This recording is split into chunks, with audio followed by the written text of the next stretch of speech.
அடுத்து இன்னொரு தென் மாவட்டம் தான் ராமநாதபுரம். பரத் படிங்களா? ராமநாதபுரம் மாவட்டத்துல 4 தொகுதி இருக்கு. 4மே கவனிக்கப்படக்கூடிய தொகுதி. 4மே வந்து திமுக வசம் இருக்கக்கூடிய தொகுதி தான். இதுல ஃபர்ஸ்ட் வந்து பரமக்குடி. பரமக்குடியில திமுக கூட்டணிகள் கிட்டத்தட்ட 35.38% வாக்குகளை வச்சிருக்காங்க. அதிமுக 25.66% வாக்குகள் வச்சிருக்காங்க. தமிழக வெற்றிக் கழகம் 10.11 ஆமா 9 கிட்டத்தட்ட 11% வாக்குகள் வச்சிருக்காங்க. என்டிஏ கூட்டணி 16.44% வாக்குகள் வச்சிருக்காங்க.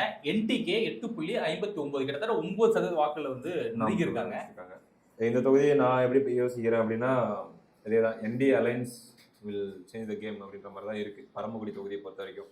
ஏன்னா 16 விழுக்காடு தேவர் சமூகத்தின் எங்கெல்லாம் வந்து பெரும்பான்மையா இருக்கவங்களோ அங்கெல்லாம் என்டிஏ தேவைப்படுது.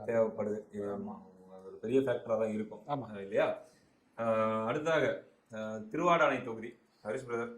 திருவாடானையில் திமுக கூட்டணி 34.25%, அதிமுக கூட்டணி 24.45%, தமிழக வெற்றிக் கழகம் 6%, தேசிய ஜனநாயக கூட்டணி 18.42%, நாம் தமிழர் கட்சி 7.25%.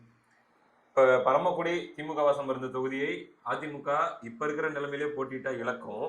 ஆனா என்டிஏவோட கூட்டணி வச்சா கைப்பற்றும். போன தடவை என்டிஏவோட வச்சு இழந்தாங்க, அப்பயும் இழந்தாங்க. ஆனா இந்த தடவை மாறிடும் சொல்ல வரீங்க. திருவாடானையும் அதே கதையை தான் சொல்லுது. ஏன்னா இந்த 18.5 அப்படிங்கிறது அந்த 24ஓட சேரும்போது அப்படியே மாறுது. 43 கிட்ட வரும் அப்படிங்கிற மாதிரி இருக்கு. நான் ரெஸ்பான்ஸை கவனிக்கணும். 10% கிட்ட நெருங்கி இருக்காங்க இந்த குறிப்பிட்ட தொகுதியில இல்லையா? அடுத்ததாக ராமநாதபுரம் தொகுதி. ராமநாதபுரம் தொகுதியில வந்து திமுக கூட்டணி கிட்டத்தட்ட 43.84% வாக்குகள், கிட்டத்தட்ட 44 கன்சிடர் பண்ணிக்கலாம்.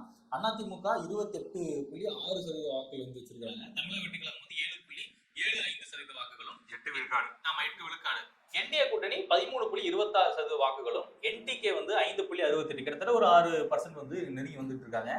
இங்கேயுமே திமுக மிகவும் வலிமையாக இருக்கக்கூடிய ஒரு தொகுதி தான் இந்த ராமநாதபுரம். அடுத்ததாக முதுகுளத்தூர் தொகுதி சொல்லுங்க. முதுகுளத்தூர் தொகுதியும் தேவர் சமூகம் அதிகம் நிறைந்த தொகுதி. இந்த தொகுதியில் திமுக கூட்டணிக்கு 38.23%, அதிமுக கூட்டணிக்கு 24.5%, தமிழக வெற்றிக் கழகத்திற்கு கிட்டத்தட்ட 5%, தேசிய ஜனநாயக கூட்டணிக்கு 24.31%, நாம் தமிழர் கட்சிக்கு 7%. கேம் சேஞ்சர் இல்லையா? ஆமா. என்டிஏ இந்த தொகுதியிலும் 4 தொகுதியிலையும் கேம் சேஞ்சர். இங்க 25% கிட்ட நெருங்கி. அதாவது தற்போது 4க்கு 4 என்று திமுக வசம் இருக்கக்கூடிய இந்த ராமநாதபுரம் மாவட்டம் என்டிஏ பிளஸ் ஏடிஎம்கே அப்படின்ற அலைன்ஸ் அமைஞ்சா முடிஞ்சு 4க்கு 4 அதிமுக கூட்டணி வசம் மாறும் என்று உங்களுடைய சர்வே கூறுகிறது. அந்த உங்களுடைய சர்வே என்பது மிகவும் முக்கியம். நாளைக்கு முதுகுளத்தூர்ல வந்து க்ளோஸ் டு 2 பேருமே க்ளோஸ். 24% வீடியோ போறதுக்கு முன்னாடி டிஸ்க்ளைமர் வச்சிருக்கேன். நாளைக்கு வந்து ஏதாச்சும் மாறிச்சுன்னா நான்லாம் கடையை சாத்திட்டு போக மாட்டேன். எது வந்தாலும் ஹரிஷ் பிரதர் தான் நம்ம பக்கத்துல தான் இருக்காரு. நான் பிடிச்சி தரேன், ஒன்றும் பிரச்சனை இல்லை. அடுத்தது சிவகங்கையிலையும் 2 சமூகம் வந்து கொஞ்சம் மெஜாரிட்டி. கோனார் சமூகமும் முக்குளத்தூர் சமூகமும் கொஞ்சம் மெஜாரிட்டியா இருக்கக்கூடிய தொகுதி. சிவகங்கை மாவட்டத்துல 4 தொகுதிகள் இருக்கு. அதுல முதல் தொகுதி காரைக்குடி. காரைக்குடியில திமுக கூட்டணி கிட்டத்தட்ட 40% வாக்குகள் வந்து வச்சிருக்காங்க. 40% வாக்குகள் வச்சிருக்காங்க. அதிமுக 23.3% வாக்குகள் வச்சிருக்காங்க. தமிழக வெற்றிக் கழகம் 5% வாக்குகளும், என்டிஏ வந்து கிட்டத்தட்ட 20% நெருங்கிட்டாங்க. ஆமா, நெருங்கிட்டாங்க. என்டிகே வந்து 11% வாக்குல நெருங்கி வந்திருக்காங்க. அதாவது 10.34% வாக்குகள். இதுவும் அதே தாங்க. நான் முன்ன சொன்ன ராமநாதபுரத்துக்கு சொன்ன அதே சினாரியோ இதுக்கும் பொருந்தும். தனியா நின்னா ஒன்றும் இல்லை, திமுக தூக்கிட்டு போயிடும். சேர்ந்து நின்னா அப்படியே. சிவகங்கையில் உங்களுக்கு நாடாளுமன்ற தேர்தலில் அதிமுக பாஜக கூட்டணி அமையணும் அப்படிங்கிறது ஹெச் ராஜா அவர்களுடைய கருத்தாவே இருந்தது. அவர் ரொம்பவே விரும்பினார். அதிமுக பாஜக கூட்டணி அமைந்திருந்தால் பாஜக அந்த தொகுதியில ஜெயிச்சிருக்கும் அப்படிங்கிற ஒரு எண்ணத்துல தான் அவர் வந்து தொடர்ந்து அந்த கருத்துக்களை வச்சுட்டு இருந்தார். அதோட அமமுகவும் அந்த கூட்டணியில் இருக்கணும் அப்படிங்கிறது தான் அவருடைய எண்ணமாக இருந்தது.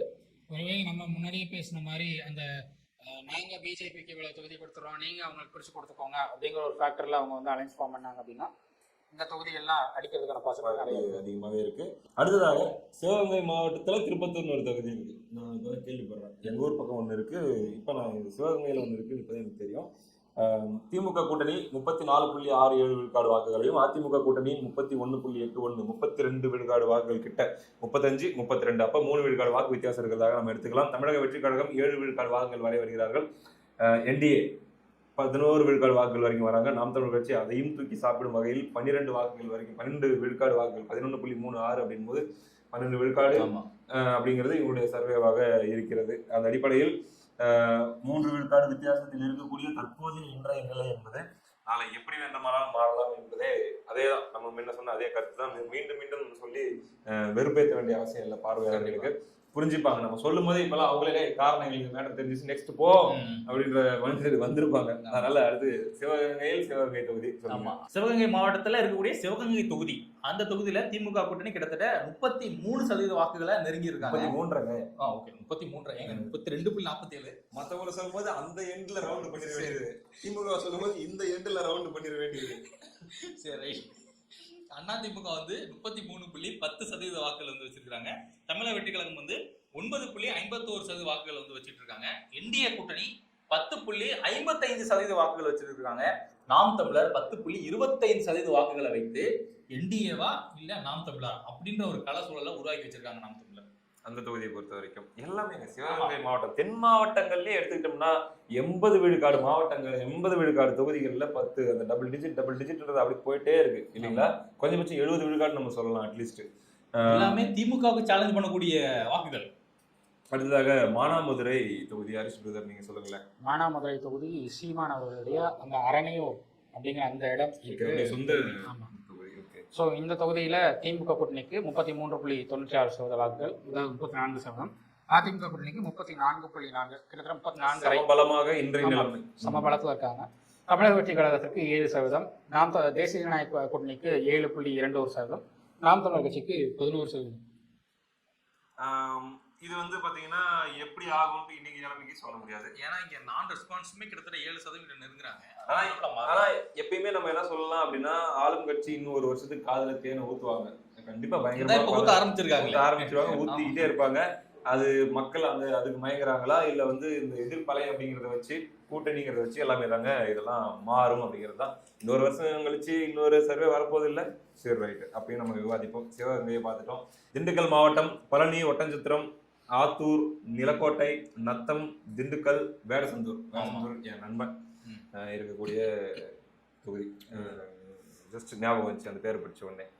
திண்டுக்கல் மாவட்டத்துல 7 தொகுதிகள் இருக்கு. இந்த 7 தொகுதியிலுமே அதிமுகவும் திமுகவும் ஒரு சம ரேஞ்சில் இருக்காங்க நான் நினைச்சேன். பட் ஒரு சில இடத்துல கொஞ்சம் ஸ்லிப் ஆகிட்டு இருக்காங்க. பாத்துருவோம் என்னன்னு. ஃபர்ஸ்ட் பழனி 2021 நிலக்கோட்டை, நத்தம், திண்டுக்கல் 3 தொகுதிகள்ல தான் அதிமுக இருந்தாங்க. மீதி 4 தொகுதி திமுக வசம் இருந்தது. இந்த 4ல ஒன்னையாச்சும் இப்படிக்கா இழுக்கிறாங்களா, இந்த 3ஐயும் காப்பாத்துறாங்களா, என்ன நிலவரம் என்ன?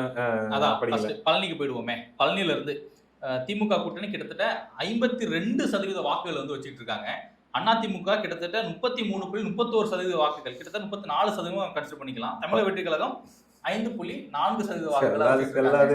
அதிமுக ஓட்டுலாம் செல்லவே செல்லாது. இருங்க, என்டிஏ கூட்டணி இருக்குல்ல, என்டிஏ கூட்டணி வந்து 4% வாக்குகள் வச்சிருக்காங்க. 53 வந்துருச்சா? சரி, என்டிஏ வந்து 4.53% வாக்குகள். இந்த தொகுதியை பத்தி சொல்லணும் அப்படின்னா, இந்த தொகுதியில ஒரு அதிருப்தி ஐபிஎஸ்சாமி அவர்களுடைய மகன் தான் தொகுதி எம்எல்ஏ. அவர் மேல ஒரு அதிருப்தி உருவாகிட்டு இருக்கிறதாவும் பார்க்க. எங்க அதிருப்தி 52% இருக்குது. உங்களுக்கு வந்து 60% இருந்து 51க்கு குறைஞ்சிருக்கு அப்படிங்கறதுதான் ஃபுல் டாமினேஷன்ல இருந்த தொகுதி. ஆமாமா, ஃபுல் டாமினேட்டடா இருக்கிற ஒரு தொகுதி. இங்க வந்து இங்க குறையுது, கொஞ்சம் கொஞ்சமா குறையுது. பட் உங்களுக்கு கேண்டிடேட் செலெக்ஷன் வைஸ் அப்படின்னு பார்க்கும்போது உங்களுக்கு அது ஒரு டஃப் ஃபைட் கொடுக்கறதுக்கான பாசிபிலிட்டி இருக்கு. சரி பார்ப்போம்.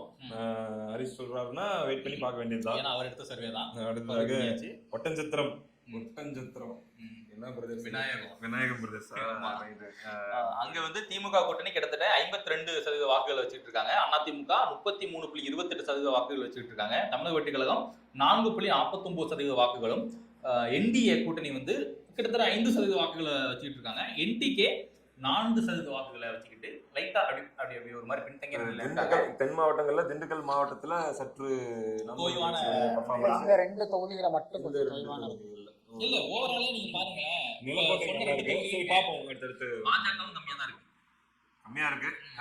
ஆதிக்கம் குறிப்பா திமுகவுடைய ஆதிக்கம் அப்படிங்கிற மாதிரி தான் இருக்கு. அதனால ஒட்டஞ்சத்திரம் தொகுதியும் திமுக எந்த கூட்டணி அமைஞ்சாலும் திமுக வீழ்த்துறது அவ்வளவு ஈஸி இல்லைங்கிற மாதிரி தான் இந்த நிலவரம் சொல்லுது. அடுத்ததாக ஆத்தூர் தொகுதி. ஆத்தூர் தொகுதியில திமுக 50 விழுக்காடு வாக்குகள் பேக் டு பேக். ஐபிஎஸ்சாமி அவர்களுடைய சொந்த தொகுதி, அவருக்கான செல்வாக்கு அதுன்னு சொல்லலாம். ஓகே, 30 விழுக்காடு தான் அதிமுக வராங்க. 20% அப்படியே டிஃபரன்ஸ். தமிழக வெற்றி கழகம் 6 விழுக்காடு கிட்ட வரலாம். நாம் தமிழர் கட்சிக்கு முன்னாடி என்டிஏ இதில் போட்டிருக்காங்க. அந்த கம்ப்ளைண்ட்டை பற்றி ஏற்கனவே நம்ம பேசிட்டோம்ல. ரைட்டு, என்டிஏ வந்து 5 விழுக்காடு 5.19 அப்படிங்கிற அளவுலையும், நாம் தமிழர் கட்சி 6.5 அல்லது 7 அந்த மாதிரி வரும் அப்படின்றது அவங்களுடைய கணிப்பாக இருக்குது. அடுத்து நிலக்கோட்டை தொகுதி. இது மூணுமே பேசுறதுக்கு ஒண்ணுமே இல்லை. திமுக ஃபுல் டாமினேஷன்ல இருக்காங்க. இங்க இத்தனைக்கு நல்லா கவனிங்க. பழனி, ஒட்டஞ்சத்திரம், ஆத்தூர்ல எல்லாம் ஆன்மீகம், அதாவது கடவுள் நம்பிக்கை அதிகமா இருக்கக்கூடிய மக்கள் அதிகம், அங்க கோவில்கள் அதிகம். அங்கேயே பாஜக மத அரசியல் ஈடுபடல. ஆனா தென் மாவட்டங்கள்ல சாதி ரீதியான அமைப்பு கொண்டு வந்து முன் வச்சு அவங்க வாக்குகளை சேகரிக்கிறாங்க. நிலக்கோட்டை. ஆமா. இப்ப நிலக்கோட்டையில வந்து திமுக கூட்டணி கிட்டத்தட்ட 35.31% வாக்குகளும், அதிமுக 38.41% வாக்குகளும், தமிழக வெற்றி கழகம் 8.81% வாக்குகள் வச்சுட்டு இருக்காங்க. என்டிஏ கூட்டணி வந்து கிட்டத்தட்ட 5% வாக்குகளும், நாம் தமிழர் 9.14% வாக்குகளும் வச்சுட்டு இருக்காங்க. இங்க கண்டிப்பா அதிமுக கூட்டணி வைக்காட்டியுமே ஜெயிச்சிரும் அப்படின்ற ஒரு நிலைமை. அதிமுக தொகுதியை தக்க வைத்துக் கொள்வதற்கான வாய்ப்புகள் நிறைய இருக்குது. கூட்டணி அமைந்தால் இன்னும் பிரகாசமான வாய்ப்புகளாகவே இருக்கும். எங்க தமிழக வெற்றி கழகமே கிட்டத்தட்ட 9% வந்துட்டாங்க. நாம் தமிழர் அதை விட இன்னும் அதிகமாக இருக்காங்க. அதுல 1% அதிகம். நத்தம் படிங்க. நத்தம் நாம் தமிழருக்கு மிக முக்கியமான தொகுதி தான் இது. இப்போ திமுக கூட்டணி கிட்டத்தட்ட 40.57% வாக்குகளும், அதிமுக 37.25% வாக்குகளும், தமிழக வெற்றி கழகம் 9.16% வாக்குகளும், என்டிஏ கூட்டணி 3.09 வாக்குகளும், நாம் தமிழர் கட்சி கிட்டத்தட்ட 5.72% வாக்குகள். ஆமா.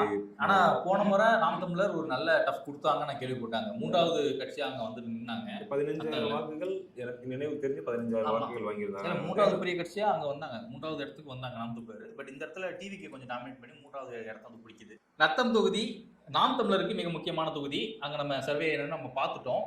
இந்த தொகுதியை நாம் தமிழர் போன தடவை நல்லா தக்க வச்சுக்கிட்டாங்க. இந்த முறை தக்க வச்சுக்கிட்டு நல்லது. ஏன்னா நேற்று ஆரம்பிச்ச டிவிக்கே கொஞ்சம் முன்னிலை இருக்க மாதிரி தெரியுது. அடுத்து நம்ம திண்டுக்கலுக்கு போயிடலாம். திண்டுக்கல் மாவட்டம் திண்டுக்கல் தொகுதியில திமுக கூட்டணி கிட்டத்தட்ட 40.16% வாக்குகளும், அதிமுக 43.80% வாக்குகளும், தமிழக வெற்றி கழகம் 4%. ஆமா, தமிழக வெற்றி கழகம் வந்து 5.44% வாக்குகளும், என்டிஏ கூட்டணி 3.66% வாக்குகளும், நாம் தமிழர் 5.28% வாக்குகளும் தான் கையில் வச்சுட்டு இருக்காங்க.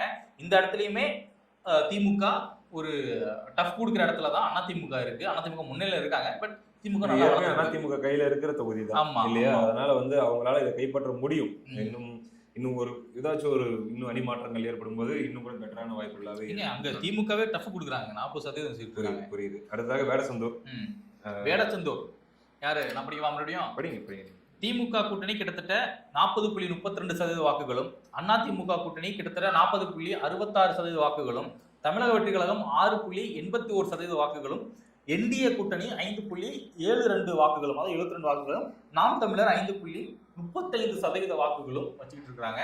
இங்க வந்து ஈக்குவலா இருக்காங்க அதிமுகவும் திமுக. இப்ப வேடசந்தூர் எந்த கட்சியுடைய டிஎம்கே கிட்ட இருக்கு. இதை அதிமுக தட்டி பறிக்க ஒரு அரிய வாய்ப்பு இருப்பது போன்ற ஒரு தோற்றம் ஏற்பட்டுள்ளது. என்டிஏ கூட்டணி வைத்தால் கண்டிப்பா வெற்றி பொறுத்து இருந்து பார்ப்போம். ஒட்டு மொத்தத்துல தெரிஞ்சு எல்லா தென் மாவட்டங்களையும் நம்ம பார்த்து முடிச்சிட்டோம் அப்படின்னு நான் நினைக்கிறேன். அடுத்ததாக இன்னும் 2 டெல்டா மாவட்டங்கள் இருக்குது. அது 2ஐயும் பார்த்துட்டோம்னா டெல்டாவும் அதோட முடிஞ்சிடும். 2 தொகுதி தான் குட்டி மாவட்டம். ஒன்னு அரியலூர், ஒன்னு பெரம்பலூர். அரியலூர் மாவட்டத்தை பத்தி சொல்ல முடியுமா ஹரிஷ்? என்ன நிலவரம் அங்க? அரியலூர் மாவட்டத்தில் அரியலூர் தொகுதி, ஜெயங்கொண்டம் தொகுதின்னு 2 தொகுதிகள் இருக்கு. அரியலூர் தொகுதியில் திமுக கூட்டணிக்கு 36.47%, அதிமுக கூட்டணிக்கு 45.01%, தமிழக வெற்றி கழகத்திற்கு கிட்டத்தட்ட 5%, தேசிய ஜனநாயக கூட்டணிக்கு கிட்டத்தட்ட 6%, நாம் தமிழர் கட்சிக்கு 4.19%. தற்போது திமுக வசம் இருக்கக்கூடிய அரியலூர் தொகுதியை அதிமுக எளிமையாக கைப்பற்றுவது போன்ற கள நிலவரம் தான் தற்போது நிலவுது. நீங்க சொல்றீங்க இப்ப இருக்கிற கூட்டணியே அதுக்கு போதுமானது அப்படின்னு தான் அவங்களுடைய கணிப்பு சொல்லுது. ஜெயங்கொண்டமும் இப்போ திமுக ஜெயிச்சிருக்கிற தொகுதி. ஆனால் இப்போ தேர்தல் நடந்தால் அந்த தொகுதியில திமுக கூட்டணிக்கு 37.38%, அதிமுக கூட்டணிக்கு 43%, தமிழக வெற்றி கழகத்திற்கு 5%, தேசிய ஜனநாயக கூட்டணிக்கு கிட்டத்தட்ட 8%, நாம் தமிழர் கட்சிக்கு கிட்டத்தட்ட 5% கிடைக்கிறதுக்கான பாசிபிலிட்டி இருக்கு. அப்போ இந்த 2 தொகுதியுமே திமுக வசம் இருந்து அதிமுக எளிமையாக கைப்பற்றி விடும் தான் இன்றைய நிலவரம் சொல்லுது. அடுத்ததாக பெரம்பலூர் மாவட்டம். பெரம்பலூர் மாவட்டத்தில் 2 தான். பெரம்பலூர் தொகுதி, குன்னம் தொகுதின்னு 2 தொகுதி இருக்குது. நீங்க டீடைல்ஸ் எடுத்து வைங்க. இப்ப யார எம்எல்ஏவா இருக்காங்க? பெரம்பலூர்லயும் குன்னம்லயும் திமுக தான். குன்னம் வந்து அமைச்சர் சிவசங்கரன் அவர்களுடைய தொகுதி. ஓகே, அவங்க புகழ் பெற்றவர். அதான் போக்குவரத்துறை அமைச்சருடைய தொகுதி. பெரம்பலூர் மாவட்டத்தில் பெரம்பலூர் தொகுதி நிலவரத்தை இருக்கா? கையில தான் இருக்கு. பெரம்பலூர் மாவட்டத்தில் பெரம்பலூர் தொகுதி அங்கே வந்து டிஎம்கே 48.44% சொல்லுவோம். அது வந்து டிஎம்கே தாண்டி திமுக கூட்டணி, ஏன்னா அது வந்து ஒரு எஸ்சி தொகுதி. அது அடுத்து அதிமுக கிட்டத்தட்ட 28.38% வாக்குகள் வச்சுட்டு இருக்காங்க. தமிழக வெற்றி கழகம் 4.9% வாக்குகள் வந்து வச்சுட்டு இருக்காங்க. இந்திய கூட்டணி 9.58% வாக்குகளும், என்டிகே வந்து கிட்டத்தட்ட 7.27% வாக்குகளும் வச்சுட்டு இருக்காங்க. என்டிஏ ஒரு நல்ல வளர்ச்சியா தெரியுது எனக்கு. ஏன்னா அது வந்து எஸ்சி தொகுதி, அந்த தொகுதியில பாஜக நல்லா வளர்ந்து வந்துட்டு இருக்கு. மொத்தத்துல திமுக எங்கேயோ உச்சத்துல தான் இருக்குது. அந்த தொகுதியை பொறுத்த வரைக்கும் ஒன்றும் பண்ண முடியாது அப்படிங்கிற நிலவரம் அப்படிதான் தெரியுது இல்லையா? சரி, ஓகே. அடுத்ததாக குன்னம், தற்போது திமுக வசம் உள்ள தொகுதி. ஆனால் அந்த தொகுதி திமுக கையை விட்டு நழுவது போல உங்களுடைய சர்வே சொல்லுது. சொல்லுங்க.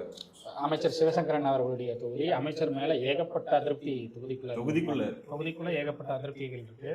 எனக்கே இருக்குங்க, பஸ் கிடைக்க மாட்டேங்குதுங்க, சென்சர் பண்றாரு மனுஷன். ஃப்ரீ பஸ் ட்ரை பண்ணீங்களா?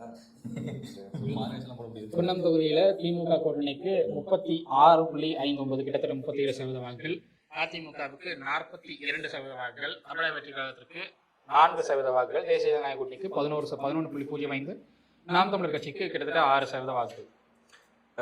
மொத்தத்தில் தற்போது திமுக வசம் இருக்கக்கூடிய குன்னம் தொகுதியை அதிமுக கைப்பற்றுவதற்கான வாய்ப்புகள் மிக பிரகாசமாக உள்ளது. ஒட்டுமொத்தத்தில் அரியலூர், பெரம்பலூர் மாவட்டங்கள்ல 4 தொகுதியில 3 தொகுதியை அதிமுக கைப்பற்றிவிடும். ஒரு தொகுதி தான் வெற்றி வாய்ப்பு மிகவும் கடினமாக இருக்கு அப்படின்னு உங்களுடைய கணிப்பு சொல்லுது. மொத்தம் இதோட நம்ம வந்து டெல்டா மாவட்டங்களை பார்த்து முடிச்சிருக்கோம், தென் மாவட்டங்களை பார்த்து முடிச்சிருக்கோம், மற்ற மண்டலங்கள்ல ஒரு சில மாவட்டங்களை பார்த்துருக்கோம்.